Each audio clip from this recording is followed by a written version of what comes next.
episode of Arrow titled Restoration. And just to get started with my thoughts on the episode, I thought it was a decent episode. Not too, I mean, there's definitely, it was action packed, it was full of stuff, but I just feel like it's kind of one of those filler episodes.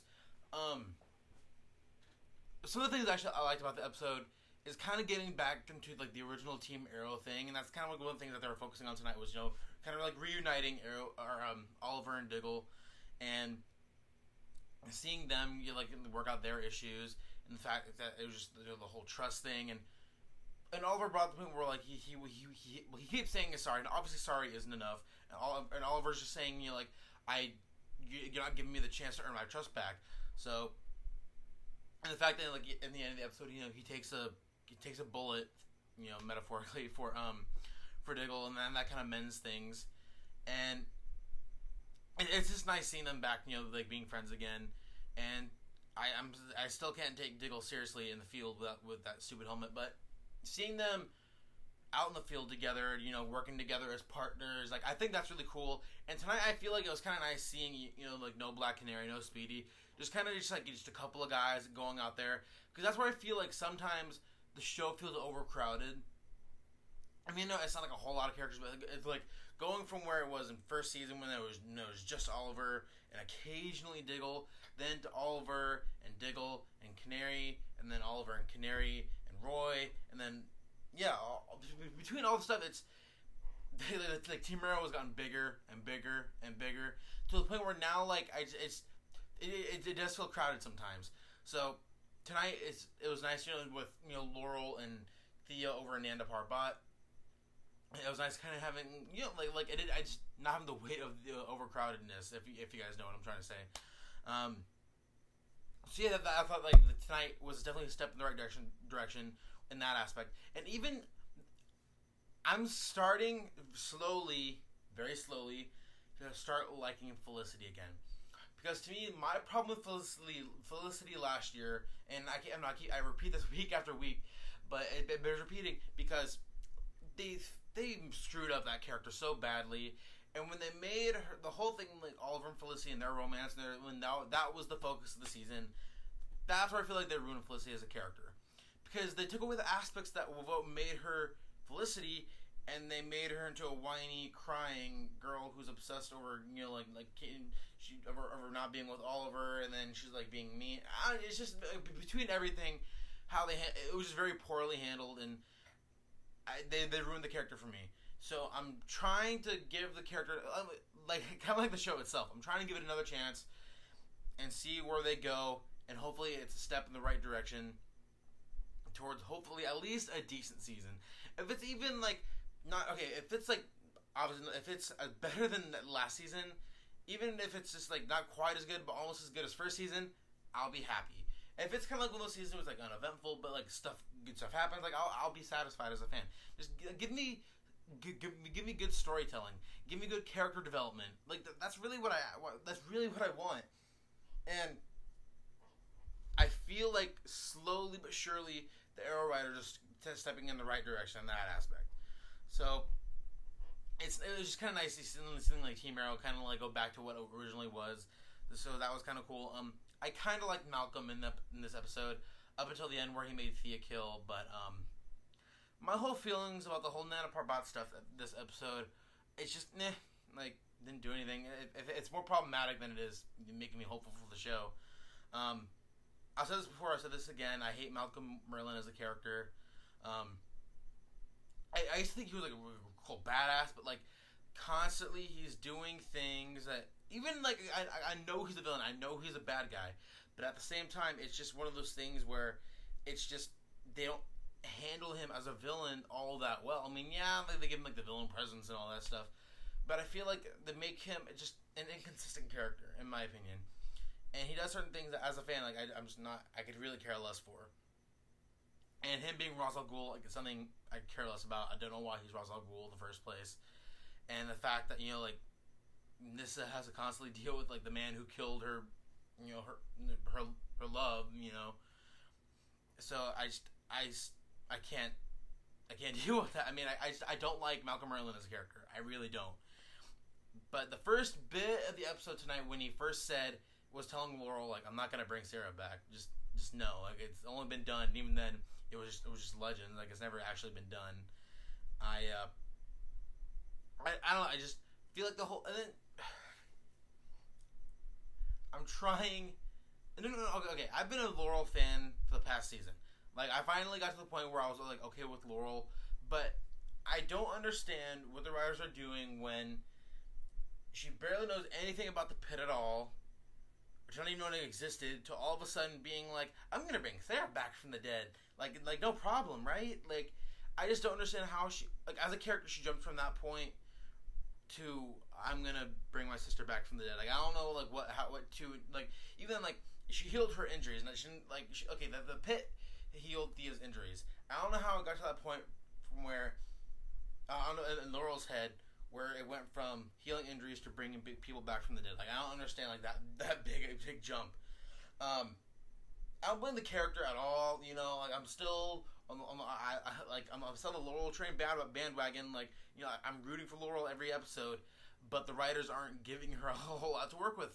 I I like seeing her as Black Canary. I'm glad they got rid of the stupid wig. It never made sense to me anyway. Even when Sarah had it, it didn't make any sense. Like, here's this blonde chick. Oh, she's wearing a blonde wig. Like, didn't make any sense to me.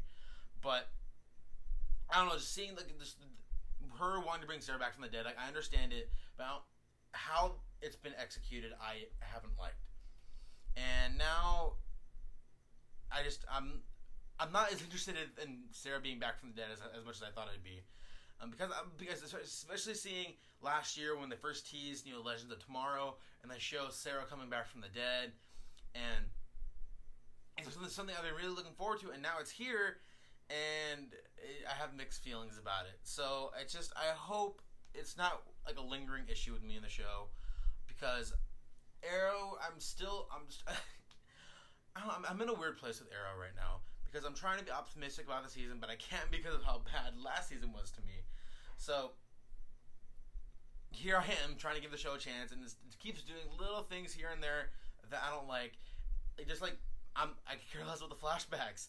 Like, I don't know if anyone else has noticed, but the flashbacks have been so minuscule. Like, they'll have like 1 minute scene in the flashbacks, and then they'll cut it off like before anything even happens. Like oh, I'll take her over here, and then like that's the scene. Like they're really not showing any. Like they're cutting back on the flashbacks so much in this episode, and even in general, it's just like because I think they saw how fans reacted to last season's flashbacks and how no one cared for them, and they're trying to like pull it back a little bit so people are like, oh well, you can focus on the main story, but we still got to do the flashbacks because we promised. But it's like, but I noticed and. I could care less about the flashbacks at this point. Just give me the main storyline. I don't care about Oliver being on the island anymore because once you guys took him off the island, I stopped caring.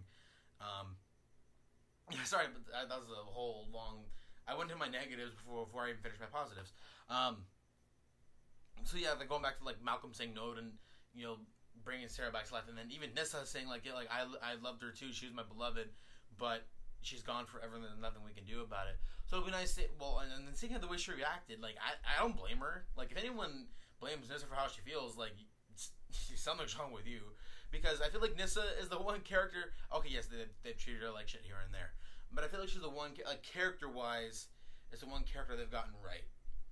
Because I think it's because she was such, like, a minuscule comic book character in itself, that they had freedom to make her, like do whatever they want with her.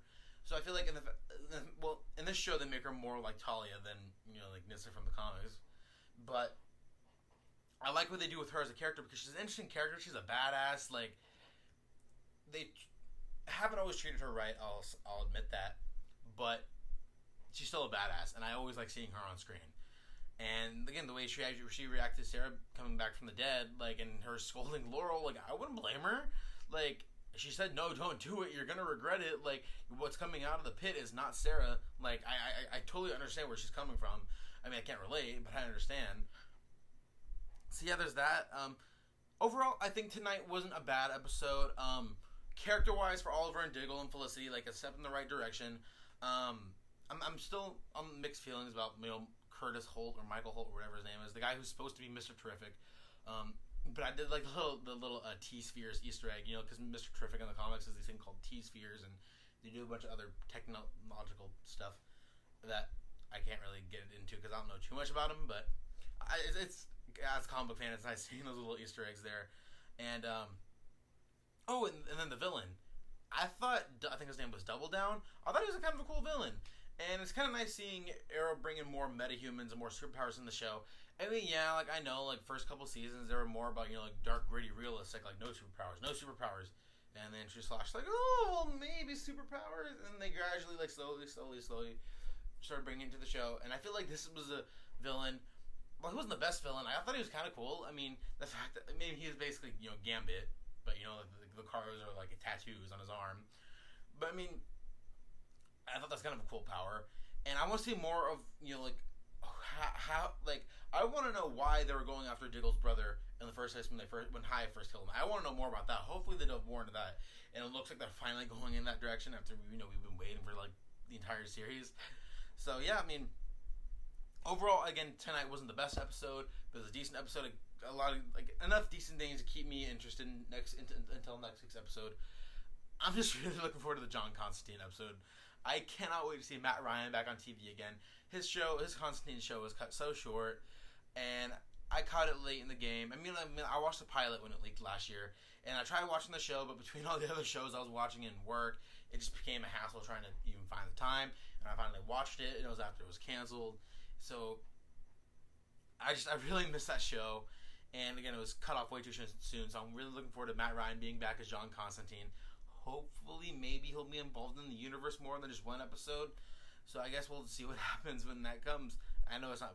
I think it's not next week's episode. I think it's the week after. But yeah, I think that's gonna be it for me, guys. So again, if you guys like what you see here, go ahead and hit subscribe below. Again, I review Arrow and Flash weekly. The other night, I recorded my reaction and review of the new Star Wars: The Force Awakens trailer, which is actually going to be probably going to end up being the next movie I end up reviewing. So stay tuned for that. And yeah, so until next time, guys, have a good one.